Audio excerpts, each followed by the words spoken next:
So I want to say something a little controversial today You mean about that's my dad. abnormal? A little bit. I wake up every day and think, I hope today he chooses to leave this earth. He's 96. I feel that. I feel that heavily, and I want to dive into it. So welcome to Talk 50 to me. Talk 50 to me.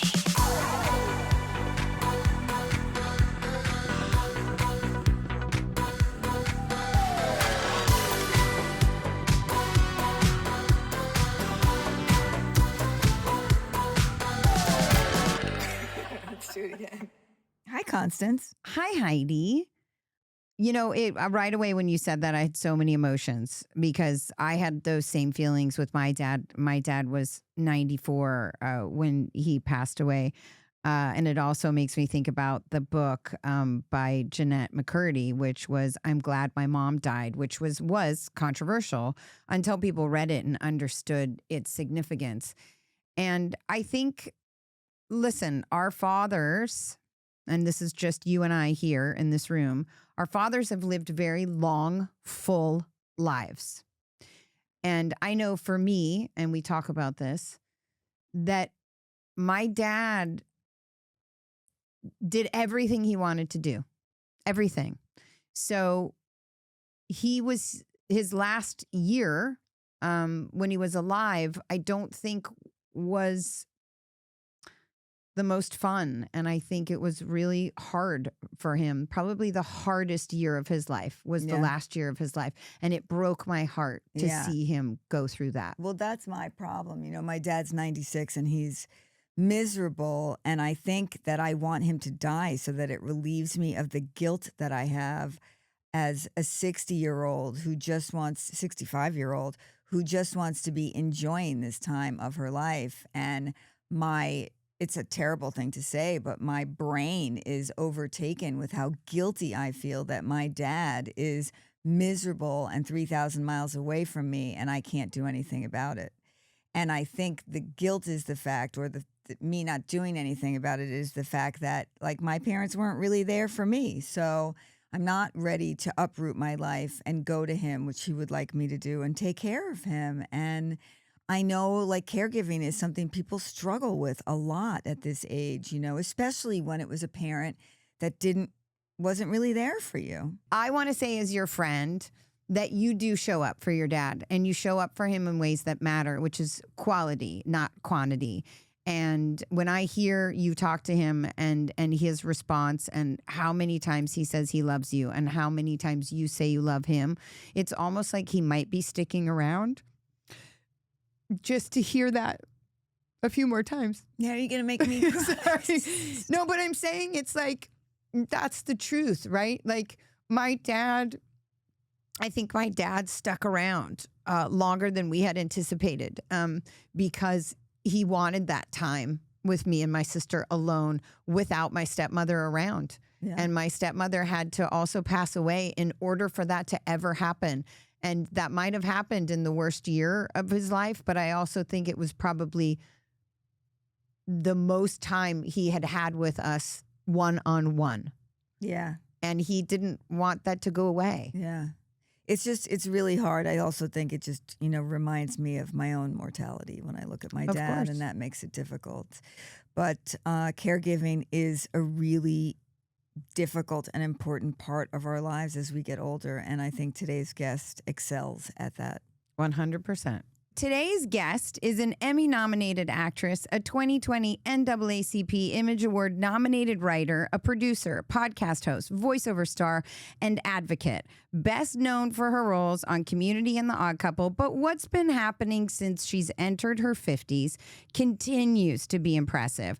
Besides adding over 20 credits to her resume and being back for a second season of her caregiving podcast, Squeezed, she got married at 53 to her own surprise to a longtime friend. She might say her biggest and most fulfilling role, though, has been as a caregiver, not only for her parents, but for people in all walks of life. I know I have felt it. Please welcome the woman my husband gave her first job to, the effervescent Yvette Nicole Brown. Yay! Yay, Yvette! I love that resume tidbit. Yeah, your husband started my commercial career. Absolutely. It still He makes sure me did. giggle every time, even Yeah. when we say it. We always talk about it because it's Every time. wild. Yeah, he's my entertainment origin story in the commercial space. Oh, wow. Absolutely. I I'm- call He him gets my all the love. favorite husband. He's my favorite husband. He actually might be. I got to tell Tony, he might have been usurped. Yeah. He might have been usurped. So we love to start every podcast with asking for one word to describe your 50s. Oh, freeing. Ooh. Yeah. In Oh. what sense? Yeah. In every sense, like I feel more myself. I'm less apologetic. I spent so much of my earlier years apologizing. It would rain and I would go, I'm so sorry it's raining. Like, what are you doing? And so I've reached an age and a time in my life where I realize everything doesn't have to land on my shoulders. Everything is not my fault. And I'm able to just breathe and love and be. I don't care about, I don't wear Spanx anymore. I don't get my nails done anymore. If I want to look cute on a red carpet, I'll do a press on. Like I'm not torturing myself in any way anymore. So it's very, very freeing. Fuck Spanx. Fuck Spanx. For real. Like, I've never owned a Ah. pair. I never will. Fuck Spanx. Yeah. Check Listen, out my you know, ass dimples. in respect of what the Spanx and other girdles do, there have been times in my life where I could not have gotten in a dress without them. So I'm going to give them the love that they deserve for the time when I did care about the dimples in my butt.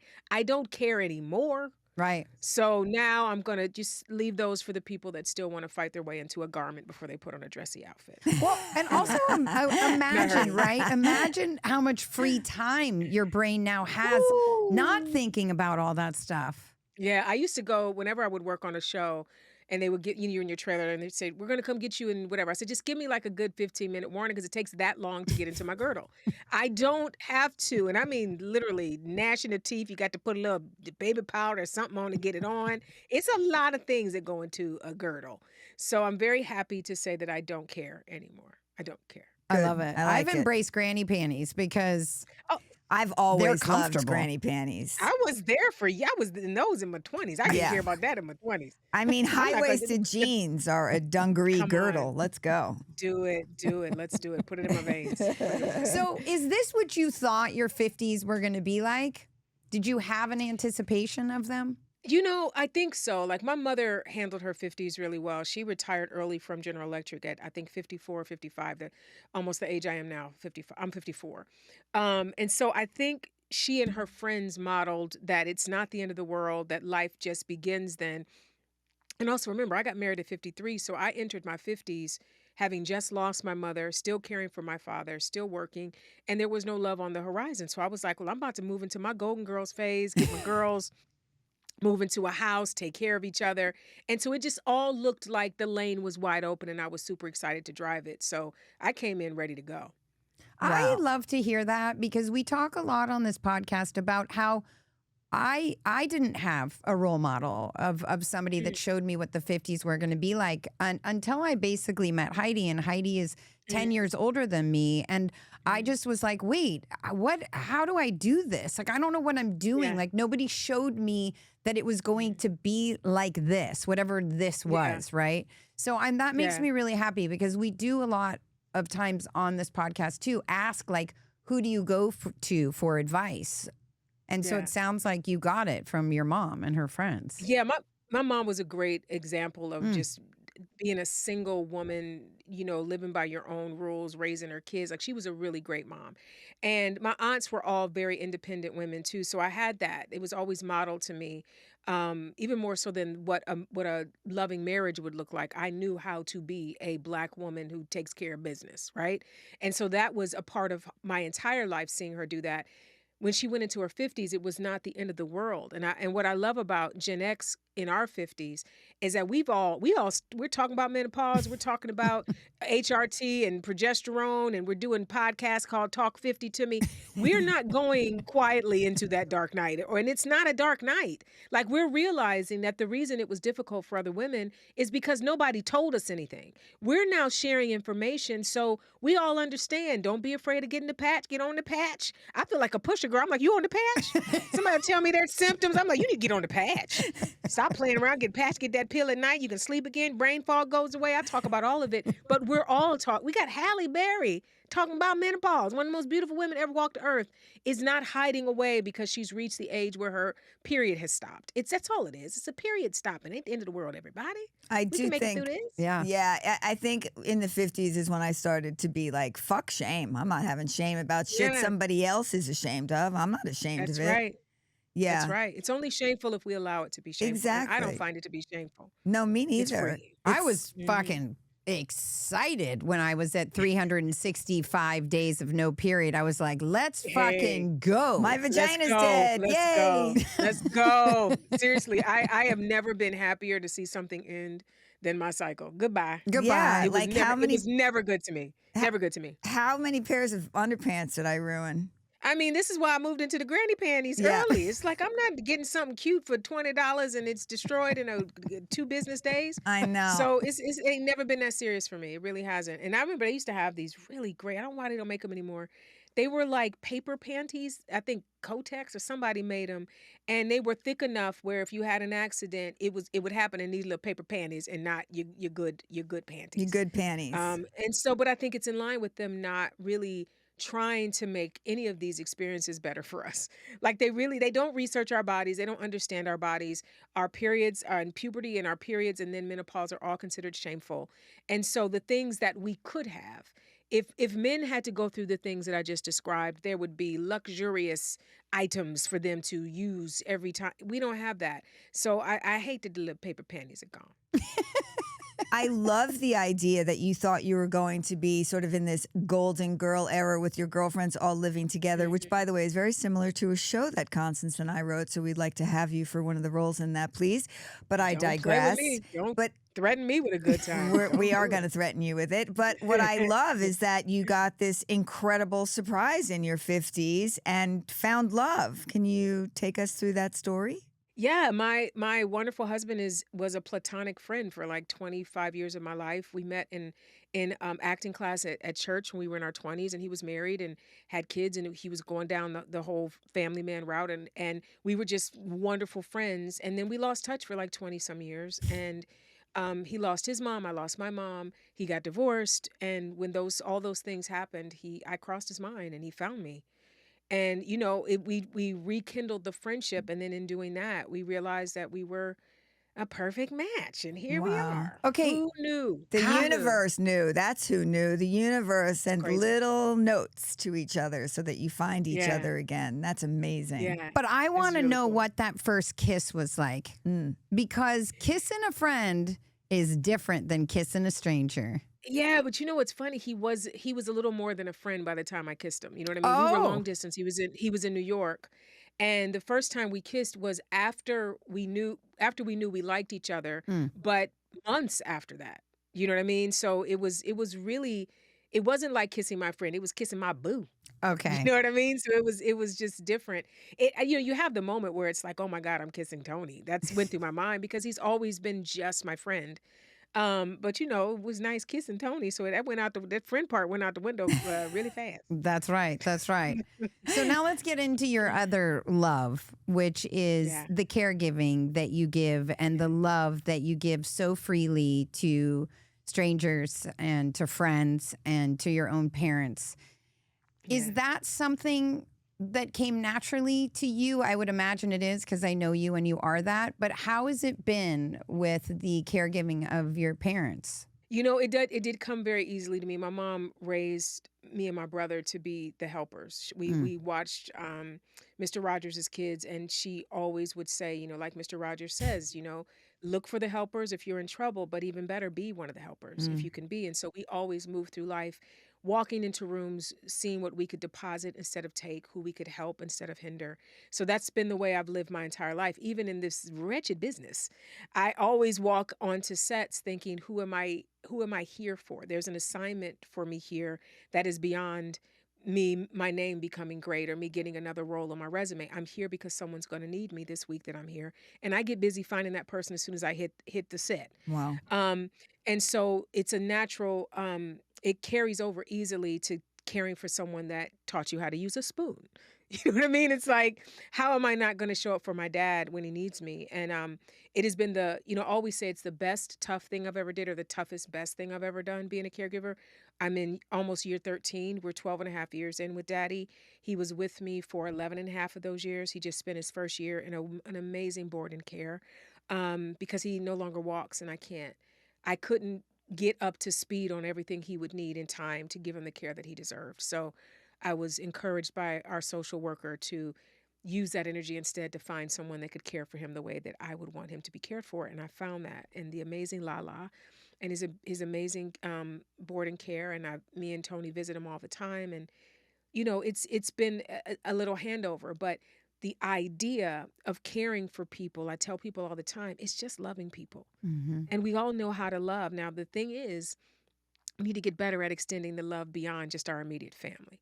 A lot of Yeah. people will, roll up their sleeves for their family and maybe their friends, but we need to do that for the people that are unhoused. We need to do that for the people that are getting rounded up by ICE agents. We need to care about people, not just people that share our bloodline. And that's what the caregiving love really is. Yeah, and I feel that from you, from what you post to what you just talk about on a daily basis. Even the things you repost, it's just your presence online is so powerful because you Oh, thanks, care. friend. Because I you do. care, and not a lot of people Yeah. do. No, it's a And hard thing to do. It's a hard thing to care. It's a hard thing to be a caregiver for your parents. And I know a lot of people don't have great relationships with their parents, and it makes it really hard to be a caregiver. And there's a lot of resentment. And you do have to get to a place where you're like, listen, everybody did their best, and now they need They me. did. Even if I didn't Yeah. have them, they need me. And I go through that all the time with my dad because he's 3,000 miles away and miserable. Yeah. And it's But you know hard. what it is? But this is the thing, Heidi, like you caring is about you, not even about the other person. Like it's the person I want to be the kind of person that cares for people. So it even becomes easier for me to do it to people that don't know how to do it. Cuz it's like let me model to you how you supposed to be caring for people.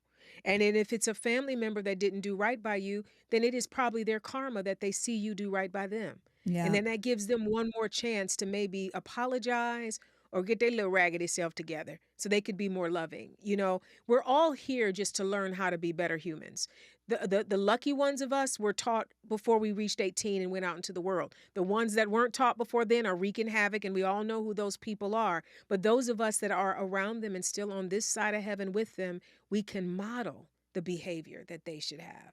You're supposed to care about people. You're supposed to. Absolutely. And it really is, I think, it is that expression of people will remember how you treated them. And I do Yep. think that for me, I always say that I want to leave here better than I came. And part of that Right. is how I treat people and how they Treat remember me. people. Absolutely. I want every room I leave to be better. I want to leave a sweet aroma.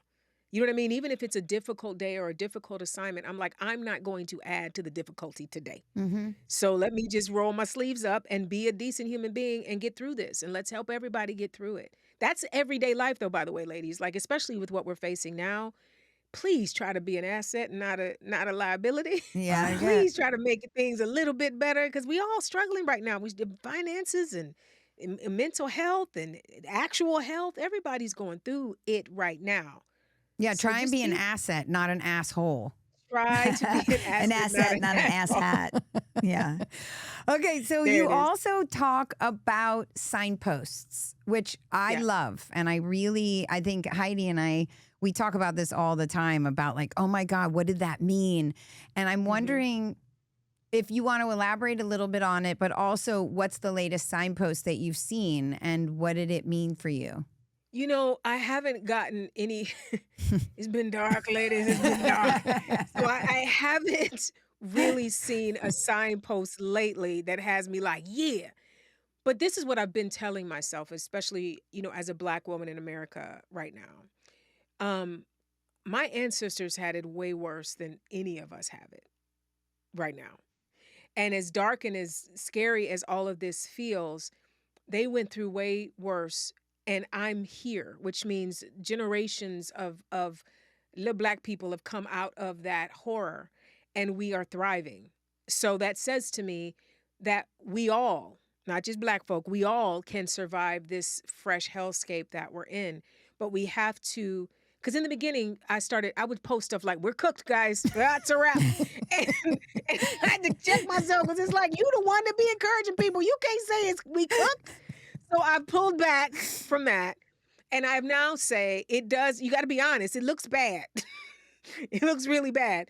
But it always looks bad before it gets better. It always looks like all is lost. You watch any movie, there's a dark night before the sun rises again in every story. So we are in the dark night Yeah. right now. We are in the hardest part of the fight for our democracy, except maybe the Civil War. But there's enough of us that care about other people to fight it. And we just have to keep fighting it. So the signpost is all is not lost. And may this be a signpost for someone that needs it. It's not over.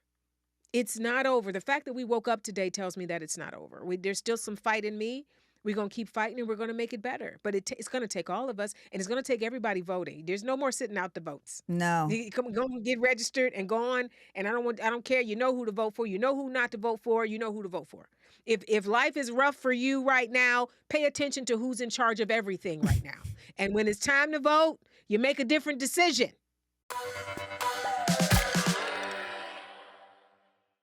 What brings you the most joy at this part of your life? Building Lego makes me very happy. Really? My husband, it is the most soothing, turn your mind off, 2 hours later have something beautiful experience you will ever have. I discovered it when I lost my mother because I needed something to get my mind off of the grief. And I just started building Lego, and you look up and it's been 4 or 5 hours and you have something gorgeous. And for those 4 or 5 hours, your brain turned off. It helps you find the flow. Some people knit, some people sew, some people paint or crochet. Lego, I think, is the quickest way to the flow that you can find. Now start with the amount of pieces you can handle. Now don't go right into building R2D2 like I did and end up hurting your feelings. Hurt my own feelings.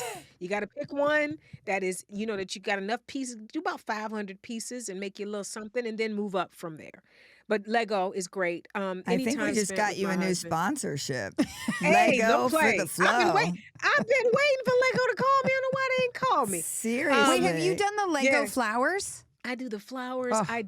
Girl, if I were to, Constance, I'm gonna send you pictures of Okay. my house. My house is damn near made of Lego at this point. Like if I don't find a way to get rid of some of these or just, something, I got to get rid of some of them. It's too many. Maybe we need should an sell Yvette them for Nicole Brown charity. Lego art show. I could do that. I mean, the other thing that I do this though. I donate sets. I get the big Ziploc bags and put all the pieces in, and the cut the front of the box off if I didn't keep the box, and put the instructions in, because Lego sets are expensive. And I could imagine when I was a kid growing up in a single parent home, if I'd have gone to Goodwill and saw a Lego set, it would have changed my life.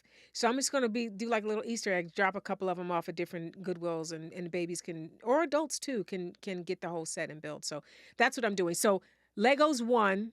These are in no order. Okay. My loving and lovely husband is the source of so much joy in my life. Like he's just he resets my what do they call it? What do they say when your nervous system is dysregulated? Yeah. If I can get to Tony Davis, I'm fine. Like whatever's going on, if I could just get a good 30-second hug with that man, I'm good. Pheromones. Tony, Is it pheromones? Pheromones, baby. Oxytocin, it's all the things. Yeah. Dopamine, he Yep. brings it all. Mm. My crazy dog brings Oh, joy. yeah.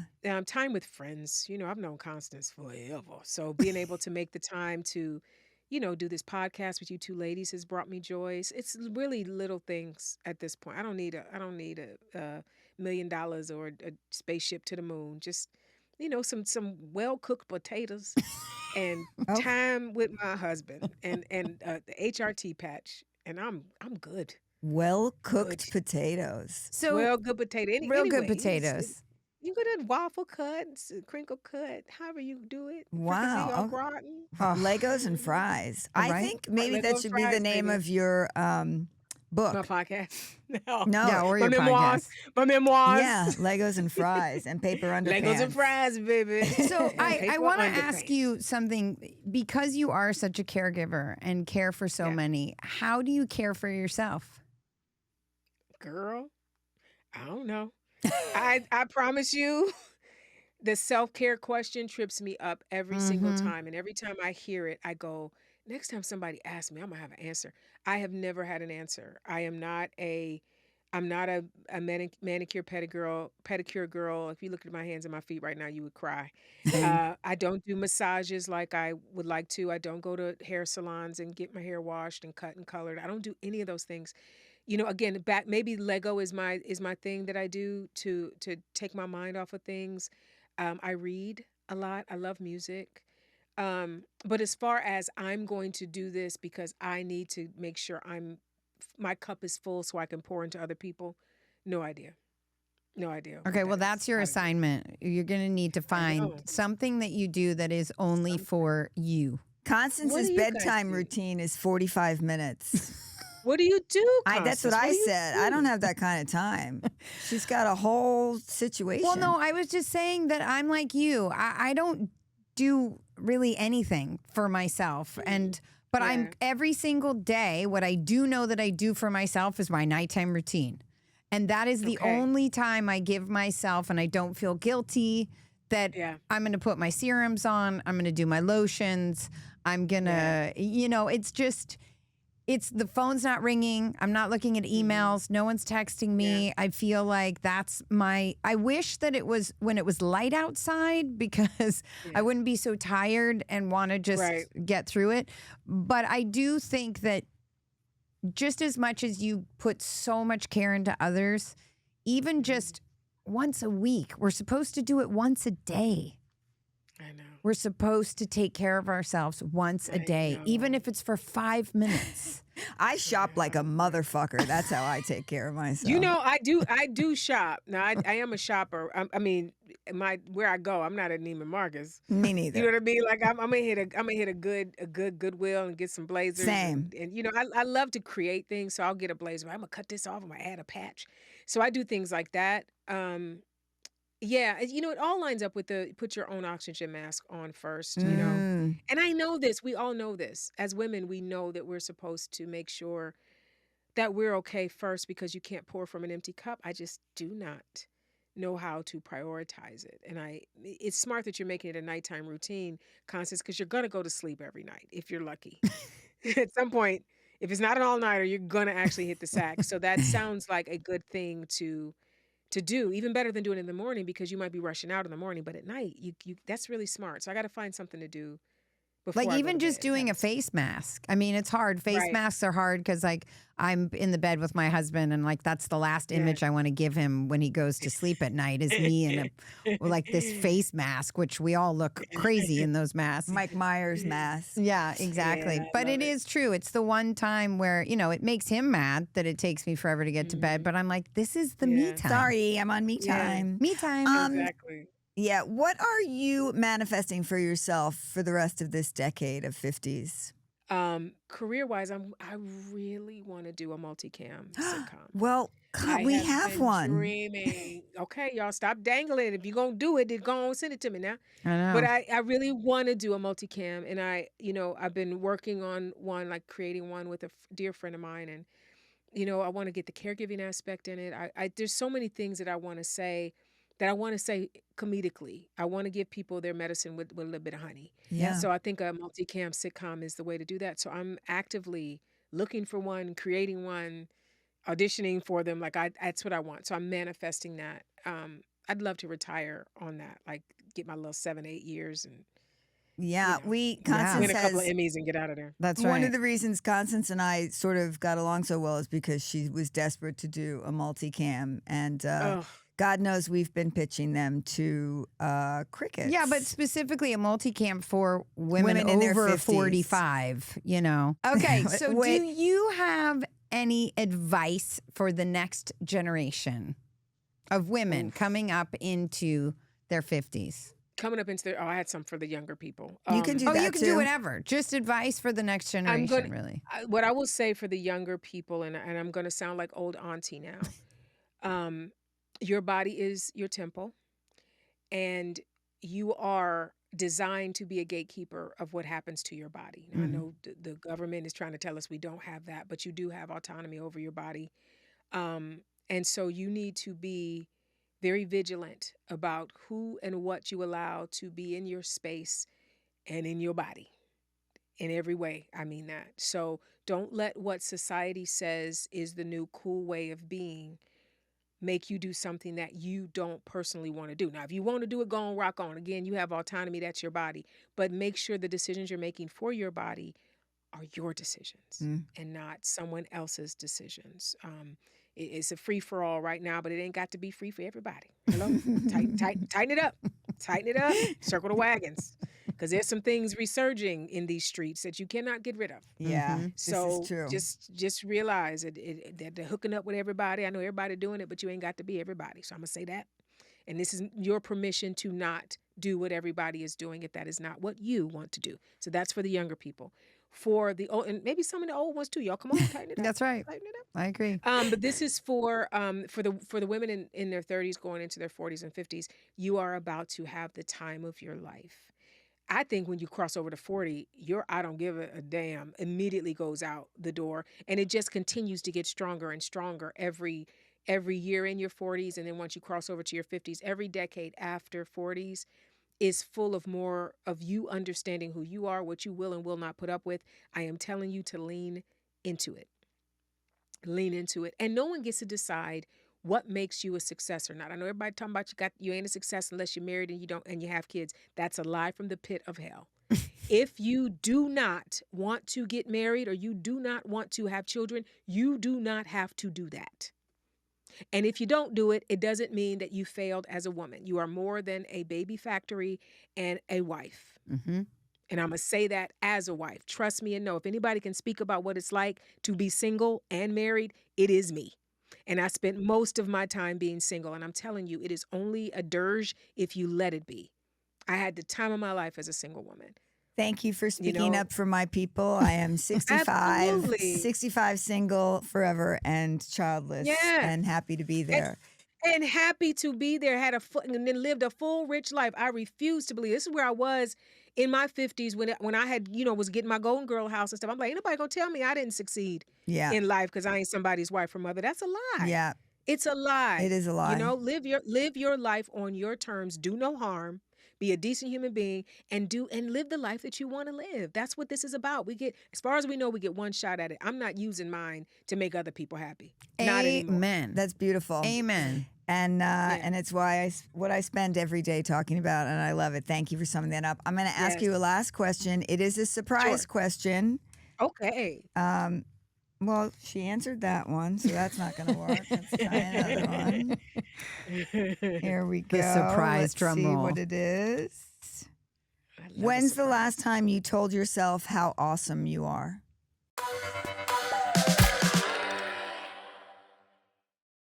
I love a When's the surprise. last time you told yourself how awesome you are? Oh, well, it was 1976. No.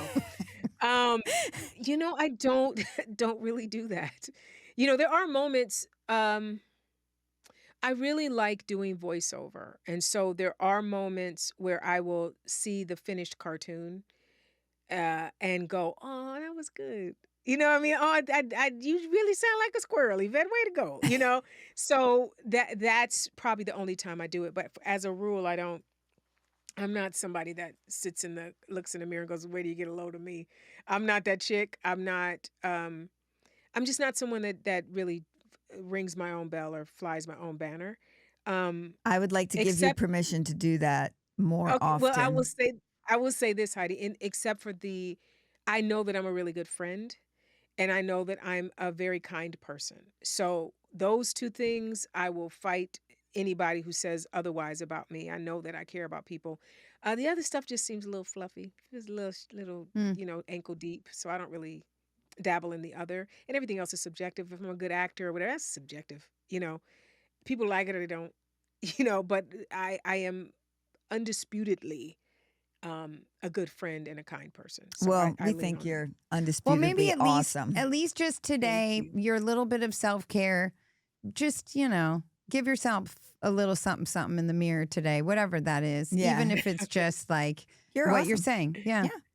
Yeah, Yeah. will do. I'll do that. Well, Okay. thank you so much for being with us today. It was so Mwah, lovely finally mwah. meeting you. I can't wait We to see you love on our you so sitcom set much. That's right. I That's know. right. when we're all making Listen, bank and y'all telling go on people and how awesome it send is it to to be me. 50. Oh, we'll We're send it gonna Send to it you. to send me it. when I We're can read it. gonna. I would love to read it. We're Yeah. All gonna. right. Thank you so much. We've loved talking Thanks to for you. Love having you, Yvette. Thank me. you for being Love you here. too, honey. Bye. Thank you, guys. We love a person who cares. I love people who care. Caring about strangers is really hard to do in this day and age. And she's so right. We all need to like turn off the hate button and turn on the love button and fall in love with people that don't have the same opinions as us, which is something I find very hard to do.